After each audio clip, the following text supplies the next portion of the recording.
All right. Hello, everyone. Good afternoon, good evening. Um, so today I'll be speaking about acute gastritis and gastropathy. So this is a pretty small question. I don't think you have to explain too much in detail, but I guess whatever is mentioned is quite important here. So when you talk about gastritis and gastropathy, so these are basically illnesses related to gastric acidity. Essentially, with gastritis, you have to consider two variables. Number one, you have something that causes the damage, and number two, you have some defense mechanisms. Okay, now the one that causes the damage is basically gastric acid. And the defense mechanisms, there are multiple defense mechanisms, which I will talk about. But the principle of gastritis is that you have a balance between the defense mechanisms and the gastric acid, because you know the gastric acid is very important. However, when there's some problem with the defense mechanisms, naturally the stomach won't be protected from the gastric acid, and therefore gastric acid can induce some harmful effects onto the stomach. So, the definition of gastritis is nothing but inflammation of the gastric mucosa resulting mainly from mucosal injury. So, we're talking about the mucosa because that's the most superficial layer when you're talking about the lumen. Now, the gastritis classification can be acute gastritis, chronic gastritis, and then you have some uncommon forms of gastritis. This can be somewhere between acute and chronic, depending upon the situation. So, in acute gastritis, there is a sudden inflammation or swelling in the lining or the mucosa of the stomach. And here, histologically, you can see inflammatory cells, predominantly polymorphonuclear leukocytes, which are neutrophils, for example, in the lamina propria of the gastric mucosa. And what can happen is that they can pass through the lamina propria and come in direct contact with the mucosal epithelial cells and the um, uh, glands as well, the mucosal glands as well. So, uh, based on the severity, the leukocytes can penetrate the glandular lumen, okay, and they can also penetrate into the submucosa. So they can go both superficially, like they can reach the glands through the lamina propria, and at the same time, these neutrophils can go deeper into the wall of the stomach to the submucosa and even to the muscularis mucosae. Now, the uncommon forms of gastritis is basically eosinophilic, lymphocytic, and granulomatous. Eosinophilic is basically associated with allergy. So, where basically you have a tissue damage, and then you have a lot of eosinophils in that site of damage. So, for example, when someone's allergic to cow's milk or soy protein, obviously when this enters the stomach, it's going to induce a allergic reaction in the stomach, and this is going to result in a dense infiltrate of eosinophils. Then you have lymphocytic gastritis. So essentially, you have some hypersensitive reactions or immune-mediated reactions. For example, there could be some or my bad. There can be some antibodies against certain proteins in the stomach. For example, in celiac disease.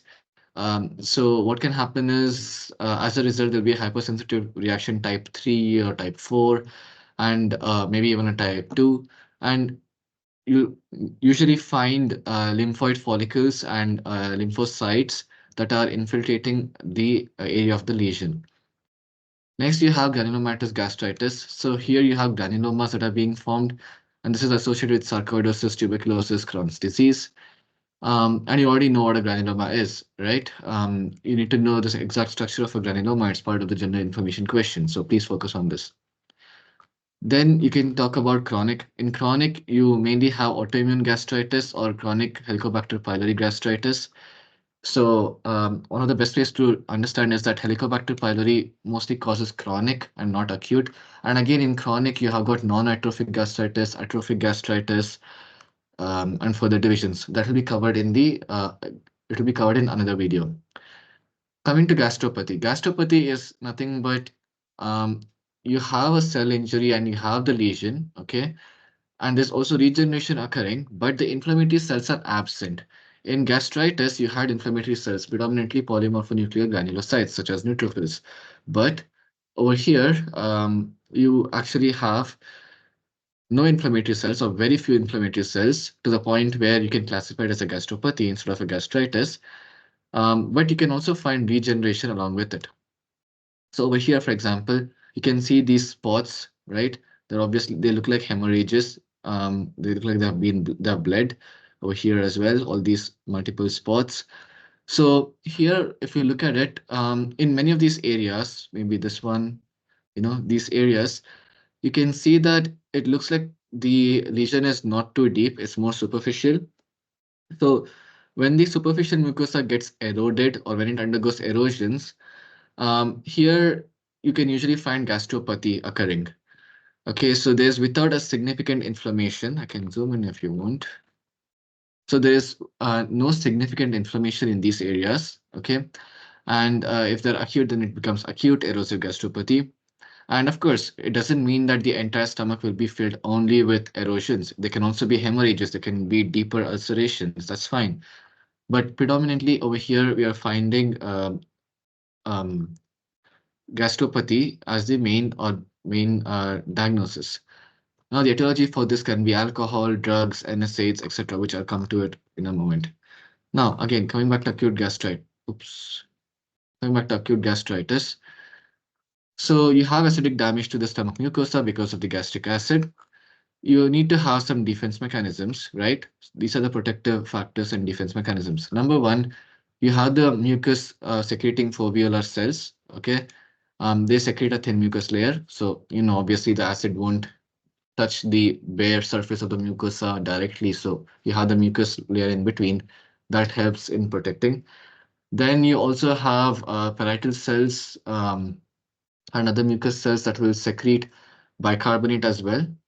Okay, and these surface cells, these parietal cells, and other cells that make up the mucosa can secrete these bicarbonates, and they can neutralize the acid, and they can form this alkaline tide, and this can protect the interstitium.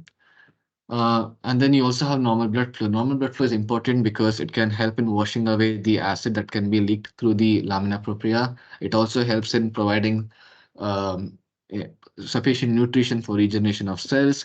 And also, it helps in washing away the waste products and toxic, molecules and other things.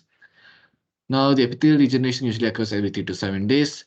And also, you have some prostaglandins such as PGE2 and PGI2, which decrease acid production.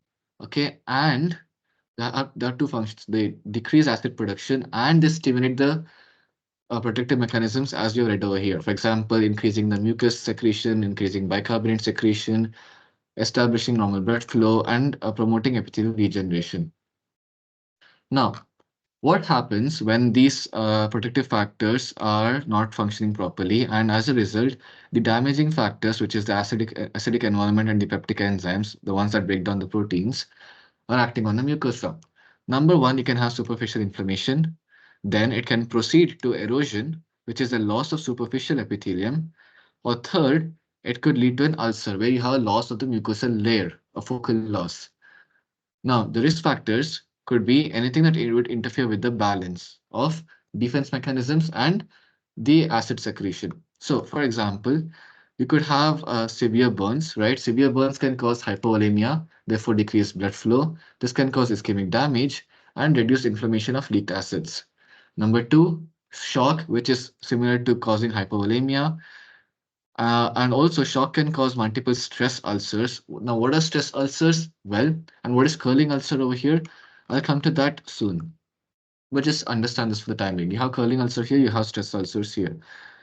Um, NSAIDs. NSAIDs are going to inhibit the cyclooxygenase dependent synthesis of PGE2 and PGI2. And PGE2 and PGI2 is important in two things. Number one, decreasing acid production. Number two is to regulate or maintain the defense mechanisms. So naturally, the mucus secretion, bicarbonate secretion, blood flow to the area, inhibition of acid secretion is impaired. And then alcohol is a toxin which can directly damage the mucosa. Therefore, heavy alcohol consumption is a leading cause of gastritis. Chemotherapy, obviously, it can kill regenerating cells. Then Cushing ulcer. So you have curling, you have stress, and you have Cushing ulcer, three main ulcers. So when you have increased ICP, it leads to increased vagal stimulation. Okay, this increased ICP can be due to multiple causes. It could be because of, let us say, some intracranial hemorrhage. It can be because of some meningitis, encephalitis, trauma, multiple other reasons. It could be because of some hydrocephalus. It can be because of the block of drainage of the cerebrospinal fluid, etc. So, increased vagal stimulation causes increased acid secretion because the parietal cells that secrete the gastric acid have got receptors, three main receptors: acetylcholine, gastrin, and histamine. Okay, so vagal stimulation can lead to the stimulation of acetylcholine and gastrin, and naturally there'll be more acid production. Now, these are the risk factors and also the causes, etiology. This is basically the definition and what is happening. Now we're talking about pathology. So macroscopically, you have three possible manifestations: superficial inflammation, erosions, and ulcerations. Okay. Now in superficial inflammation, you have its cardinal signs. So you got, redness, swelling, you got edema, you got loss of function, you got pain, etc. So the five cardinal signs. Then you have erosions. So erosion is where you have the loss of the superficial epithelium. Okay. And usually there can be necrosis and there can also be a fibrin exudate. And this erosion can depend. If, for example, the erosion is such that there is bleeding, there's destruction of vasculature, then it can be hemorrhagic. So this can produce acute hemorrhagic gastritis. So you can find blood in the stomach lumen. And by the time it gets passed into stools, it can become dark colored. Then you have non-hemorrhagic, of course. And then you have ulcers. So ulcers is the loss of all the mucosal layer. Therefore, it can go through the muscularis mucosae, and also it can extend into the submucosa or can even go deeper. Now, here, if you look at it, it looks pretty superficial, not too deep. So you have acute ulcers, okay? So you have a typical acute gastritis. They're hyperemic, it's red, it's definitely going to be irritating, there'll be loss of function, um, etc. So, alcoholism, drugs, infections can be the leading cause. Again, come back to risk factors and you can get an idea of what are the etiologies of acute gastritis. If you look at this, so you've got gastric mucosa, okay, you've got these glands, and in between over here, you can see that the interstitial spaces are heavily, or rather, the extracellular matrix is heavily filled with these cells. These are nothing but the neutrophils. Another one over here is again a gastric ulcer. It's pretty shallow, okay, and it's sharply demarcated. You got hyperemia over here. And of course, the thing is, all gastric ulcers should be biopsied to rule out a malignancy because you can have gastric cancers. Next, again, you have more pictures over here. You can see again there is bleeding over here. Okay, so now remember I was talking to you about those three types of ulcers: Cushing, curling, and stress ulcers. So let's talk about it over here. So these kind of ulcers are usually caused due to some stress. Okay, the stress can be in the form of trauma. It could be extensive burns. It could be increased ICP or major surgery. So whenever a patient is in shock, sepsis, or severe trauma, that's basically stress, right? And that can lead to stress ulcers. Curling ulcers are also associated with severe burns or trauma, but they are mainly found in the proximal duodenum. Cushing ulcers are mainly found in the esophagus, in the stomach, and in the duodenum. This can be due to increased ICP. So for you have to know, in the case of severe burns or trauma, what are the most common what kind of ulcers can they be? Curling ulcers. In the case of shock, sepsis, and severe trauma, what can it be? Stress ulcers. In case of increased ICP or increased activation of the or increased vagal stimulation, what can it be? Cushing ulcers. Just know it like that.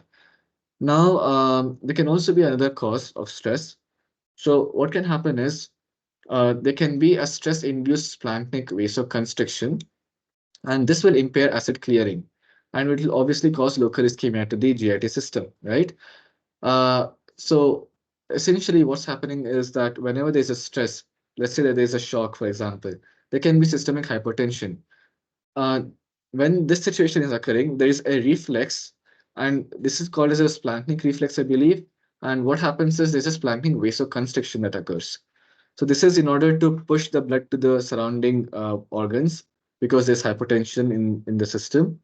And therefore we can redirect the blood flow to the organs that require blood the most, like kidneys, brain, heart, lungs, etc.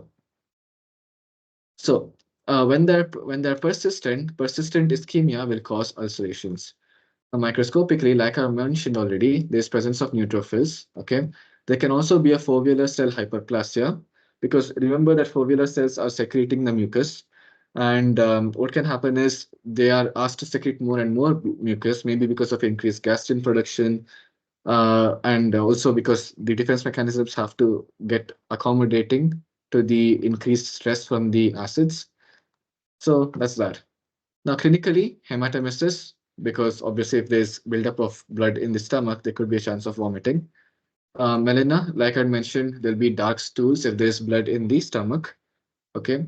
And also, this can occur because of the conversion of hemoglobin into hematin due to acid presence. There can also be iron deficiency because of loss of blood, and also because of decreased absorption of iron.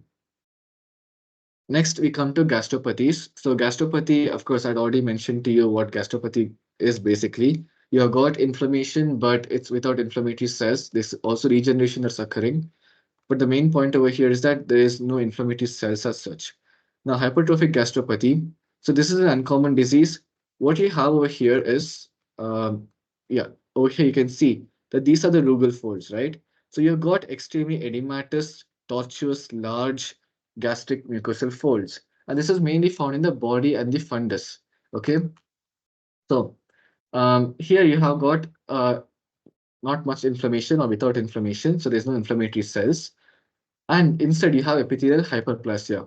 This is basically due to excessive growth factor release. And which is it? The TGF alpha.